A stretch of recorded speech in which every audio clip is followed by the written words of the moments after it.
তাহলে নেমে পড়ছি। আরে না না, নামার চেষ্টাও করো না, বড় বড় কুমির আছে, খেয়ে ফেলবে। কি কুমির আছে? হ্যাঁ, তোমাকে ওখানে উঠতে কে বলেছে? আর তুমি ওখান থেকে আসতে পারবে না। বৌমা আমাকে বাঁচাও, কিছু একটা করে আমাকে বাঁচাও, বাঁচাও বৌমা। কেন এখন আমি বাঁচাবো কেন? খুব শখ ছিল না পানির মধ্যে ঘর বেঁধে থাকা, তো থাকো না। বৌমা আমার খুব ভয় করছে, এখান থেকে আমাকে নিয়ে চলো। আমি তোমাকে কেন বাঁচাতে যাব? আমি আমার জীবনকে অনেক ভালোবাসি। আরে বৌমা তো চলে গেল, এখন কি হবে? শোন ছুটকি, এই বর্ষাতে তো ঘোরাঘুরি করবি না। আরে ওই তো ওরা যাচ্ছে। এই একটু এদিকে আয়। কেন দাদি, কি হয়েছে? ডাকছো কেন?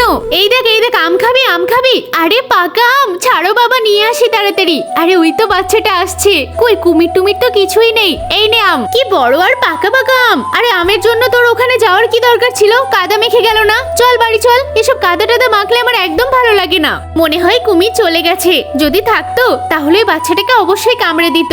এখন আমিও আস্তে আস্তে বাড়িতে চলে যাই। এইটুকু পানিতে আবার কুমির থাকে? আমার বৌমা মনে হয় আমাকে ভয় দেখিয়েছে, বাড়ি গিয়ে ওকে সাহায্য করব। ওরে বাবারে,